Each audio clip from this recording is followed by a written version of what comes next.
Salut à tous. Moi, c'est Steve Fagna et bienvenue sur ma page YouTube. Et si c'est la première fois que vous êtes là, n'hésitez pas à vous abonner, aimer et partager le contenu. Parce que de fond en comble, je toucherai plein de sujets qui seront profitables pour tout un chacun. Donc, le sujet d'aujourd'hui pour moi, que j'ai vraiment à cœur depuis et que j'ai envie de partager avec vous, c'est la procédure, comment étudier aux États-Unis, comment devenir un étudiant américain. Donc, on a c'est pas seulement un tabou, on a vraiment, ça résonne très fort quand on entend étudier aux États-Unis. Les gens ont cette facilité à dire c'est très cher d'étudier aux États-Unis, mais je veux défaire les nœuds et vous faire comprendre que c'est pas le cas, c'est pas le cas. Étudier aux États-Unis, moi je suis passé par là, donc de mon expérience en tant qu'étudiant et en tant qu'élève travailleur, donc je travaillais pour l'administration de l'université où j'étais. Donc c'est des choses que je connais au bout des doigts malgré qu'il peut avoir des légères ramifications avec les prix et tout. Mais là, avant de lancer cette vidéo, j'ai brièvement regardé les prix, parce que c'est les prix surtout qui accrochent, quoi. C'est ça qui fait les gens se désengager de la procédure. Donc, en 3 ou 4, 5 minutes au plus, je vais vous expliquer la procédure, comment devenir un étudiant américain. S'il faut le dire, c'est facile et c'est à votre choix. Vous pouvez étudier à distance ou étudier physiquement aux États-Unis. Pour étudier à distance, pas de tracasserie pour les frais de visa ou pour les frais de logement et tout ça. C'est rien, vous payez juste la pension et vous étudiez depuis votre pays d'origine. Maintenant, pour ceux qui veulent faire le choix et vivre l'expérience américaine et étudier aux États-Unis de manière physique, moi, le conseil que je vous donne, c'est de commencer dans un community college. Les community college sont des écoles à bas coût qui vous donnent une formation pour les 2 premières années. Donc, vous faites le niveau 1, le niveau 2.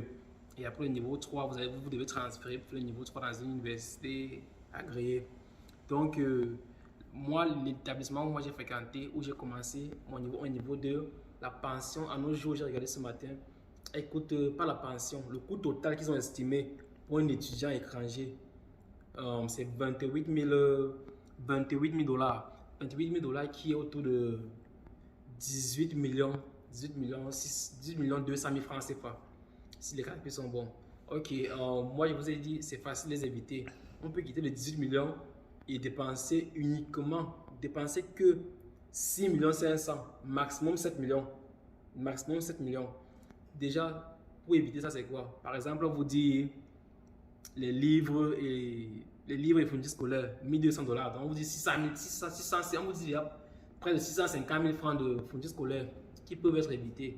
On est africain et on connaît comment acheter les livres utilisés, ça ne nous dérange pas. Moi, je n'ai jamais acheté un livre neuf. Et tu vas acheter les livres seconde main, même troisième main. Le livre même vieux n'importe comment. Si je peux lire, ça va, c'est l'essentiel. Donc, les 1200 dollars qu'on vous demande pour les fournitures scolaires, vous pouvez dépenser maximum 300 dollars. Si vous êtes un élève vraiment sérieux, qui sait ce qu'il veut, 300 dollars c'est suffisant. Maintenant, les living expenses qu'ils appellent votre logement et tout ça, c'est tout ce qui va avec. Si vous avez une famille ou un relatif qui est aux États-Unis, la personne peut simplement signer une lettre et envoyer à l'école, et l'école va envoyer à l'ambassade. C'est fini, ça vous épargne les 15 200 dollars. Donc, on se retrouve en train de dépenser 7 millions de francs CFA au lieu de 18 millions de francs CFA. Donc, c'est vraiment possible. Arrêtons d'avoir des clichés que la pension aux États-Unis est tellement chère et ça ne donne même pas envie d'étudier. Donc, c'est pour ça que les pays vraiment, les pays anglo-saxons ont beaucoup plus sont majoritaires ici parce qu'ils connaissent la procédure. La procédure, c'est pas seulement l'argent. Nous, en Afrique, on entend qu'en Afrique francophone, j'ai souvent observé ça en Afrique francophone, on entend que aux États-Unis, on pense que c'est pratiquement 25 millions, 60 millions, il faut être enfant de, je sais pas, enfant de richissime, enfant de milliardaire pour étudier aux États-Unis. C'est pas le cas, tout le monde peut étudier aux États-Unis. Et la parenthèse ici importante, c'est étudier aux États-Unis est possible sans le TOEFL. C'est pas un requirement dans toutes les écoles pour le TOEFL.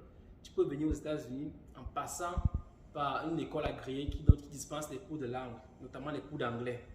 Donc, tu passes dans cette école, tu arrives, ils vont te donner un I-20, tu fais peut-être 3 mois avec eux et après tu demandes à transférer dans une université. L'université va plus te demander de faire un TOEFL parce que tu as déjà été sur le territoire pendant 3 ou 4 mois et tu as pris tes cours d'anglais, tu as gravi l'échelon. Donc, c'est possible aussi. Donc, de manière brève, c'est l'information capitale que j'avais à partager avec vous. Et n'oubliez pas de vous abonner si vous avez aimé le contenu de cette vidéo. Partagez si vous avez aimé le contenu de cette vidéo. Laissez des commentaires surtout. Laissez des commentaires parce que les améliorations viendront avec vos commentaires.